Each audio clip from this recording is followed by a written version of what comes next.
புதுச்சேரி நெல்லித்தோப்பு தொகுதி சட்டமன்ற உறுப்பினர் ரிச்சர்ட் ஜான்குமார் பிறந்த நாளை முன்னிட்டு அவரது ஆதரவாளர்கள் முதல்வரின் பாராளுமன்ற செயலர் ஜான்குமார் முன்னிலையில் மணக்குள விநாயகர் கோவிலில் தங்கத்தேர் இழுத்து சிறப்பு வழிபாடு செய்தனர். புதுச்சேரி நெல்லித்தோப்பு தொகுதி பாஜக சட்டமன்ற உறுப்பினர் ரிச்சர்ட் ஜான்குமார் பிறந்த நாளை முன்னிட்டு அவரது ஆதரவாளர்கள் தொகுதி முழுவதும் பல்வேறு நலத்திட்ட உதவிகளோடு பிறந்த நாளை கொண்டாடினார்கள்.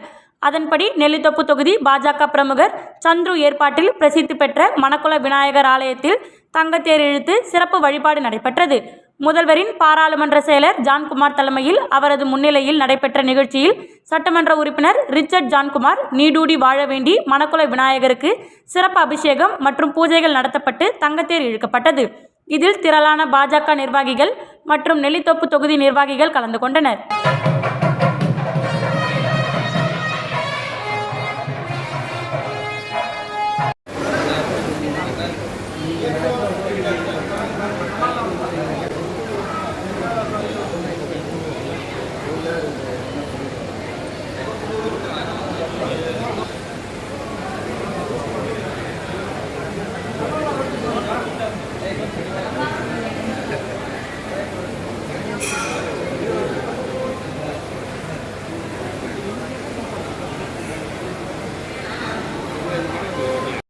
புதுச்சேரி பாஜக மாநில தலைவருக்கு எதிராக சட்டை இல்லாமல் அரை நிர்வாணம் போராட்டம் நடத்திய மாநில செயலாளர் ரத்தினவேல் பதவியில் இருந்து தற்காலிகமாக நீக்கப்பட்ட நிலையில் தற்போது 6 வருடத்திற்கு அடிப்படை உறுப்பினர் பதவியிலிருந்து நீக்க மாநில தலைவர் செல்வகணபதி உத்தரவு பிறப்பித்துள்ளார்.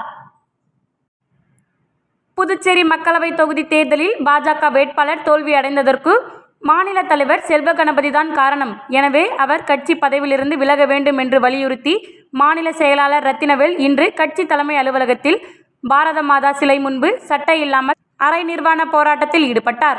இந்நிலையில் கட்சியின் பொறுப்பில் இருந்து ரத்தினவேல் தற்காலிகமாக நீக்கப்பட்டார். அவரிடம் கட்சி தொண்டர்கள் நிர்வாகிகள் தொடர்பு வைத்துக் கொள்ளக்கூடாது என்று மாநில பொதுச் செயலாளர் மோகன்குமார் அறிவித்திருந்தார்.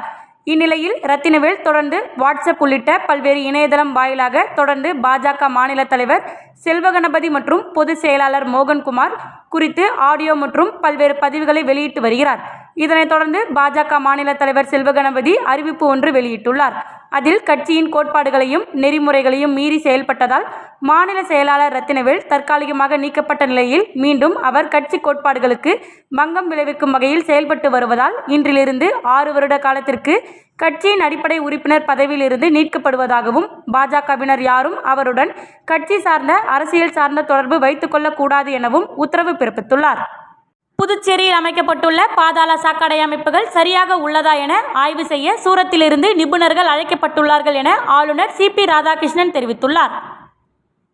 புதுச்சேரி கடற்கரை சாலையில் 300 ஆண்டுகள் பழமையான நகராட்சி கட்டிடம் ரூபாய் 14 கோடியில் பழமை மாறாமல் கட்டப்பட்டு பயன்பாட்டுக்கு வந்துள்ளது. இதனிடையே கட்டுமான பணி உள்ளிட்டவைகள் குறித்து ஆளுநர் CP ராதாகிருஷ்ணன் ஆய்வு மேற்கொண்டார். தொடர்ந்து பழைய துறைமுக திடலில் ரூபாய் 5.5 கோடியில் கட்டப்பட்டுள்ள கலை கலாச்சார மையத்தையும் பார்வையிட்டார்.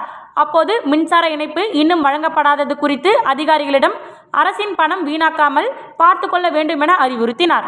இதனைத் தொடர்ந்து செய்தியாளர்களிடம் பேசிய ஆளுநர் CP ராதாகிருஷ்ணன் பாதாள சாக்கடையில் இருந்து விஷவாயு வீட்டு கழிவறைக்குள் புகுந்து 3 பேர் உயிரிழந்த சம்பவம் குறித்து நேற்று மாலை அதிகாரிகள் மட்டத்தில் ஆலோசனை செய்யப்பட்டுள்ளது.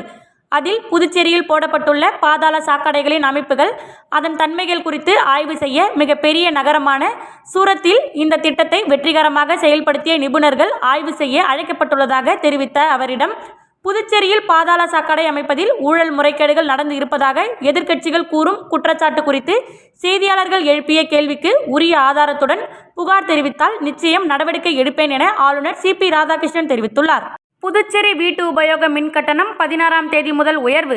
குறைந்தபட்சம் 45 பைசா, அதிகபட்சம் 70 பைசா. முதல் 100 யூனிட்டுக்கு ரூபாய் 2.25 ரூபாய் 2.70 உயர்வு. புதுச்சேரி மின்துறையின் வரவு செலவு கணக்குகள் கோவாவில் உள்ள இணை ஒழுங்குமுறை ஆணையத்திடம் சமர்ப்பிக்கப்பட்டு அதற்கேற்ப ஆண்டுதோறும் கட்டணம் நிர்ணயிக்கப்படுகிறது. அதன்படி 2023-24 நிதியாண்டுக்கான கட்டணத்தை நிர்ணயம் செய்ய இணை மின்சார ஒழுங்குமுறை ஆணையத்திடம் விண்ணப்பிக்க அப்போதைய துணைநிலை ஆளுநர் தமிழிசை கடந்த டிசம்பரில் ஒப்புதல் தந்தார். இதையடுத்து மின் கட்டண உயர்வு தொடர்பாக இணை மின்சார ஒழுங்குமுறை ஆணையத்திடம் புதுச்சேரி மின்துறை விண்ணப்பித்தது. இதன்படி இந்த ஆண்டு வீட்டு உபயோகத்துக்கு ஒரு யூனிட்டுக்கு சராசரியாக 50 பைசா முதல் 75 பைசா வரை உயர்த்தவும், வர்த்தக பயன்பாட்டுக்கு சராசரியாக ₹1 வரை கட்டணம் உயர்த்தவும் புதுச்சேரி அரசு அனுமதி கேட்டிருந்தது. 2024-25 ஆண்டுக்கு மின் கட்டண நிர்ணயம் தொடர்பான கருத்து கேட்பு கூட்டம் நடந்து முடிந்தது. அதையடுத்து பாராளுமன்ற தேர்தல் நன்னடத்தை விதிகளால் கட்டண உயர்வுக்கு அனுமதி கிடைக்கவில்லை. இந்நிலையில் அரசின் கட்டண உயர்வுக்கு இணை மின்சார ஒழுங்குமுறை ஆணையம் அனுமதி அளித்துள்ளது. இதன்படி வீடுகளுக்கான மின் கட்டணம் முதல் 100 யூனிட்டுக்கு ₹2.25 ₹2.70, 101 முதல் 200 யூனிட்டுக்கு மின் கட்டணம் ₹3.25 ₹4ஆகவும், 201 முதல் 300 யூனிட் வரை யூனிட்டுக்கு ₹5.40 ₹6ஆகவும், 301 யூனிட்டுகளுக்கு மேல் வீடுகளுக்கான கட்டணம் ₹6.80 ₹7.50ஆகவும் உயர்த்தப்படுகிறது. வர்த்தக நிறுவனங்களுக்கு முதல் 100 யூனிட் வரை தற்போது வசூலிக்கப்படும் ₹6 ₹6.50ஆகவும், 101 முதல் 250 யூனிட் வரை ₹7.5 ₹8ஆகவும், 251 யூனிட்டுக்கு மேல் ₹7.80 ₹9ஆகவும் கட்டணம் உயர்த்த அனுமதி கோரியிருந்தனர். ஆனால் இந்த கட்டணத்தை உயர்த்த அரசு அனுமதி தரவில்லை. பழைய கட்டணமே தொடரும். அதேபோல் குடிசை தொழில்கள் பொறுத்தவரை 100 யூனிட் வரை ₹2.25 ₹2.75ஆகவும், 101 முதல் 200 யூனிட் வரை ₹3.25 ₹4ஆகவும், 201 முதல் 300 யூனிட் வரை ₹5.40 ₹6ஆகவும், 301 யூனிட்டுக்கு மேல் ₹6.80 ₹7.50ஆகவும் உயர்த்த விண்ணப்பித்திருந்தனர். ஆனால் அதற்கும் அனுமதி தராததால் பழைய கட்டணமே தொடர்கிறது. வழக்கமாக ஆண்டுதோறும் ஏப்ரல் 1ஆம் தேதி முதல் மின் கட்டண உயர்வு அமலுக்கு வரும். இந்த ஆண்டு தேர்தல் குறுக்கிட்டதால் 2 மாதங்கள் தள்ளி கட்டண உயர்வு 16ஆம் தேதி முதல் அமலுக்கு வர உள்ளது. இதற்கான அரசு அறிவிப்பு விரைவில் வெளியாக உள்ளது. அதனால் அடுத்த மாதம் முதல் உயர்த்தப்பட்ட கட்டணம் செலுத்த வேண்டும். புதுச்சேரி அரசின் மின் கட்டண உயர்வு மக்களிடையே பெரும் கொந்தளிப்பை ஏற்படுத்தி உள்ளது. காரைக்கால் துறைமுகத்தில் இருந்து மீன் பிடிக்க சென்ற படகு பாறையில் மோதி விபத்து. கடலில் மூழ்கி 10 மீனவர்கள் உயிரிழப்பு ஏற்பட இருந்த நிலையில் அதிர்ஷ்டவசமாக சக மாணவர்கள் படகுடன் மீனவர்களை மீட்பு. புதுச்சேரி மாநிலம் காரைக்காலில் மீன்பிடி தடைக்காலம் முடிந்து இன்று மீன்பிடிக்க கடலுக்கு மீனவர்கள் சென்றனர். மாலை வரை 500க்கும் மேற்பட்ட விசைப்படகுகள் துறைமுகத்தில் இருந்து வெளியேறி கடலுக்கு மீன்பிடிக்க சென்றனர். அப்போது காரைக்கால் மேட்டுப்பகுதியைச் சார்ந்த சித்திரவேல் என்பவருக்கு சொந்தமான படகில் 10க்கும் மேற்பட்ட மீனவர்கள் துறைமுகத்தில் இருந்து மீன்பிடிக்க வெளியேறும் போது கடல் லேசான சீற்றம் காரணமாக படகு முகத்வாரத்தில் இருந்த பாறையில் மோதி விபத்து ஏற்பட்டது. படகு பாறையில் மோதிய வேகத்தில் திடீரென கடல் நீர் உள்புகுந்ததை கண்டு அதிர்ச்சி அடைந்த படகில் சென்ற 10 மீனவர்கள் அதிர்ச்சி அடைந்தனர். மேலும் படகு கொஞ்சம் கொஞ்சமாக மூழ்கத் தொடங்கியது. மீனவர்கள் அலறி அடித்து சமிக்ஞை செய்ததில் அப்போது அவ்வழியாக சென்ற மற்ற மீன்பிடி படகுகள் அதனை கண்டு அவர்களை மீட்க தொடங்கினர். கடலில் இருந்து 2க்கும் மேற்பட்ட விசைப்படகுகள் சேதமடைந்த படகை 1 மணி நேரத்திற்கு மேலாக போராடி கயிறு கட்டி கரைக்கு கொண்டு வந்து சேர்த்தனர். படகின் விபத்தில் 10 மீனவர்கள் அதிர்ஷ்டவசமாக உயிர் தப்பி உள்ளனர். இச்சம்பவம் அறிந்த மீனவர்கள் துறைமுகத்தில் குவிந்து வருகின்றனர். மேலும் முகத்வாரத்தை தூர்வாரும் பணியை விரைந்து போர்க்கால அடிப்படையில் செய்ய வேண்டும் என்றும், மிகவும் ஆழமான மணல் மற்றும் பாறைகளை அப்புறப்படுத்த வேண்டும் என்றும் மீனவர்கள் கோரிக்கை வைத்துள்ளனர். திருபுவனை அடுத்த களித்தீர்த்தால்குப்பம் கிராமத்தைச் சேர்ந்த சிவக்குமார் என்பவர் அடித்து கொலை செய்யப்பட்டதாக அவரது மனைவி திருபுவனை காவல் நிலையத்தில் புகார் அளித்துள்ளார். திருபுவனை களித்தீர்த்தால்குப்பம் கிராமத்தைச் சேர்ந்த துரைசிங்கம் மகன் சிவக்குமார் என்பவருக்கு தனலட்சுமி என்ற மனைவியும் 2 மகள்களும் உள்ளனர். மேலும் சிவக்குமாரின் உறவினர்களான பரமேஸ்வரி, சாந்தகுமாரி இவர்களின் தூண்டுதலின் பேரில் நெருங்கிய உறவினரான சக்திவேல் சிவக்குமாருக்கு சொத்து கொடுப்பதில் தகராறு செய்து அவ்வப்போது தகராறுகளும் ஈடுபட்டு வந்துள்ளார். சக்திவேல் தரப்பினர் தாக்கியதால் சிவக்குமார், அவரது மனைவி தனலட்சுமி மற்றும் 2 மகள்கள் பாதிக்கப்பட்டனர். கடந்த சில நாட்களுக்கு முன்பு சிவக்குமார் நடத்தி வந்த மளிகை கடையை சக்திவேல் தரப்பினர் அடித்து உடைத்து சூறையாடினர். இது குறித்து திருபுவனை போலீசார் வழக்கு பதிவு செய்து சக்திவேல், அவரது மாமியார் முத்துலட்சுமி உள்ளிட்ட 6 பேர் மீது வழக்கு பதிவு செய்துள்ளது. இந்நிலையில் நேற்று முன்தினம் சக்திவேலுக்கும் சிவக்குமாருக்கும் ஏற்பட்ட தகராறில் களித்தீர்த்தால்குப்பம் அருகே உள்ள கல்லாக்குளம் பகுதியில் மர்மமான முறையில் கயிற்றால் தூக்கிலிடப்பட்டு தரையில் அமர்ந்தபடி தூங்கிக் கொண்டிருந்தார்.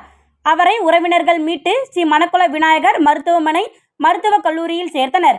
அங்கு சிவக்குமார் சிகிச்சை பலனின்றி இறந்த நிலையில் நேற்று திருபுவனை காவல் நிலையத்தை முற்றுகையிட்ட சிவக்குமார் மனைவி மற்றும் அவரது உறவினர்கள் சிவக்குமாரை கொலை செய்தது சக்திவேல் தரப்பினர் கொலை செய்திருக்கலாம் என சந்தேகத்தின் அடிப்படையில் புகார் அளித்தனர். தன்னுடைய கணவரின் மரணத்திற்கு சக்திவேல், அவரது மாமியார் முத்துலட்சுமி, பரமேஸ்வரி, சாந்தகுமாரி ஆகியோர் காரணம் என புகார் அளித்திருந்தனர். இந்த நிலையில் திருபுவனை போலீசார் சந்தேக மரணம் பிரிவில் வழக்கு பதிவு செய்து விசாரணை மேற்கொண்டு வருகின்றனர். இதற்கிடையில் சிவகுமாரின் உடல் பிரேத பரிசோதனை செய்யப்பட்டு உறவினர்களிடம் ஒப்படைக்கப்பட்டது.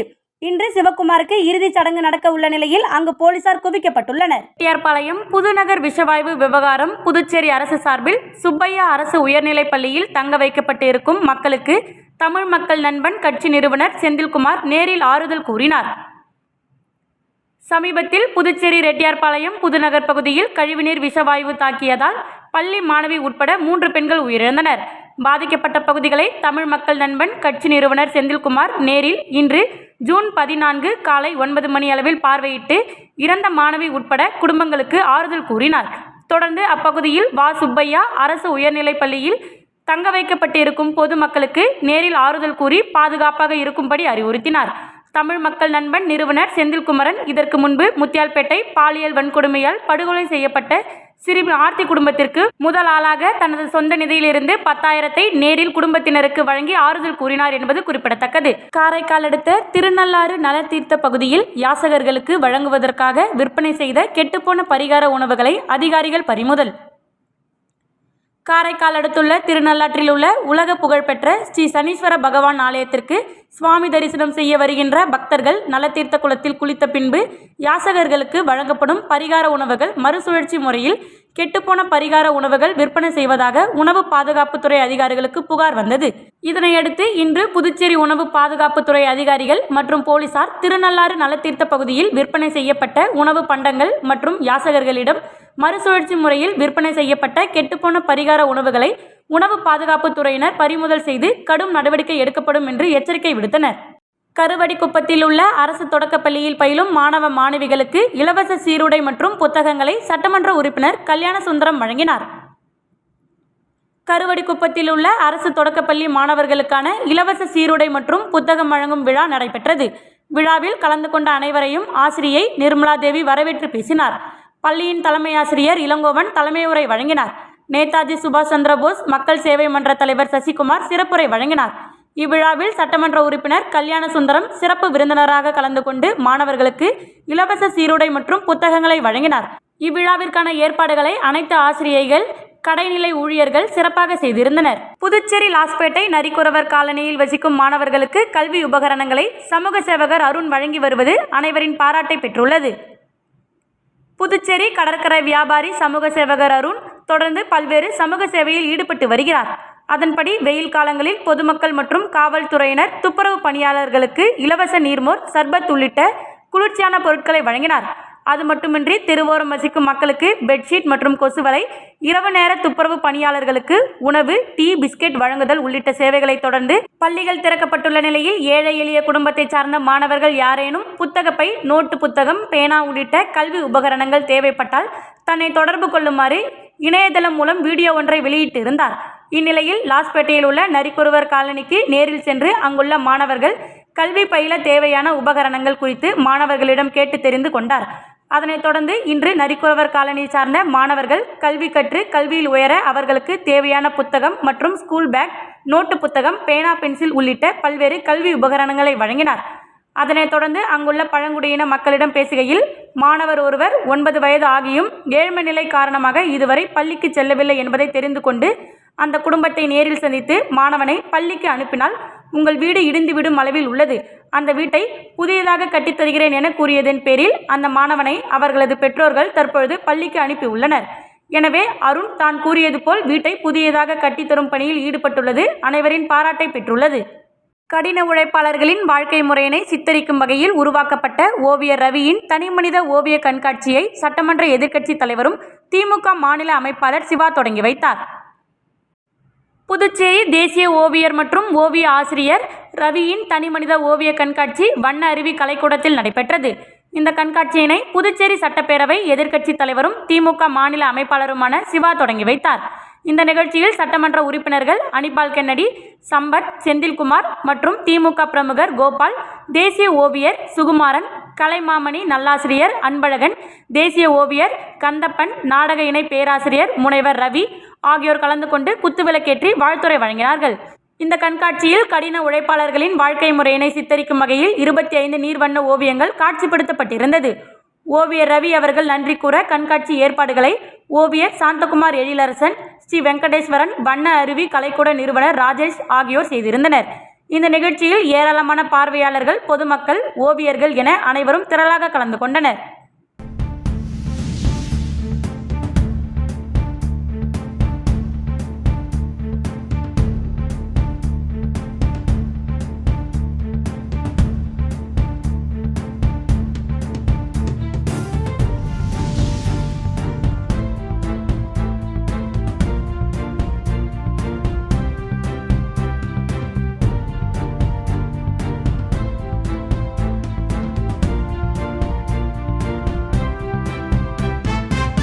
புதுவை பார்மசி கவுன்சிலிங் சிறப்பு முகாம் கோரிமேட்டில் உள்ள பார்மசி கவுன்சிலிங் அலுவலகத்தில் நடைபெற்றது. இதில் அகில இந்திய பார்மசி கவுன்சிலிங் தலைவர் டாக்டர் திருமாண்டுகுமார் பட்டேல் ஆகியோர் சிறப்பு விருந்தினராக கலந்து கொண்டனர். புதுச்சேரி பார்மசி கவுன்சிலிங் தலைவர் ஜெகநாதன் தலைமையில் அகில இந்திய பார்மசி கவுன்சிலிங் தலைவர் டாக்டர் மாண்டுகுமார் பட்டேல், செயற்குழு உறுப்பினர் தர்மேந்திர சிங், பார்மசி கவுன்சிலிங் மத்திய குழு உறுப்பினர் டாக்டர் சத்யமூர்த்தி, மெம்பர் மற்றும் உறுப்பினர்கள் புதுவை முதல்வரை சந்தித்தனர். இச்சந்திப்பில் புதுவை முதல்வர் அவர்களிடம் புதுவை பார்மசி கவுன்சிலிங்கை வேறு இடத்திற்கு மாற்றும்படியும், புதிய கட்டிடம் கட்டித்தரவும், பார்மசி கல்லூரி செயல்பாடுகள் குறித்தும் வேலைவாய்ப்பு குறித்தும் விவாதிக்கப்பட்டது. Doctor Mandukumar M Patel Puduvai pharmacy கவுன்சிலில் புதியதாக பதிவு செய்த மருந்தாளுநர்களுக்கு சான்றிதழ் வழங்கி புதுச்சேரி பார்மசி கவுன்சிலிங் சார்பாக ஏற்படுத்தப்பட்டுள்ள வேலைவாய்ப்பு இணையதளத்தை தொடங்கி வைத்து சிறப்பித்தார். பின்னர் சிறப்பு கலந்தாய்வு கூட்டம் நடைபெற்றது. இக்கூட்டத்தில் நாடு முழுவதும் ஒரே கிரேட் பே அமல்படுத்துவது, PPR 2015 அமல்படுத்துவது, MACP, மருந்தாளுநர்கள் நோயாளிகளின் விகிதாச்சாரம், மருந்தாளுநர்களின் இன்றியமையாமை, மருந்து வழங்குதலின் போது நோயாளிகளுக்கு வழங்க வேண்டிய அறிவுரைகள், மருந்தக உரிமையை புதுப்பிக்கும் மருந்தாளுநர்களுக்கு CPE கட்டாயம் வழங்குதல், மருந்தக ஆய்வாளரை நியமித்தல், நிதி ஆதாரம் உள்ளிட்டவை இக்கலந்தாய்வில் விவாதிக்கப்பட்டது. கூட்டத்தில் புதுவை பார்மசி கவுன்சிலிங் பதிவாளர் பாலமுருகன், துணைத் தலைவர் வினோத்குமார், செயற்குழு உறுப்பினர் ஜெயபிரகாஷ், விமல்ராஜ் உள்ளிட்டோர் கலந்து கொண்டனர். இக்கூட்டத்தை பார்மசி கவுன்சிலிங் மத்திய குழு உறுப்பினர் டாக்டர் சத்யமூர்த்தி அவர்கள் ஏற்பாடு செய்திருந்தார். இத்துடன் செய்திகள் நிறைவடைகின்றது. நன்றி, வணக்கம்.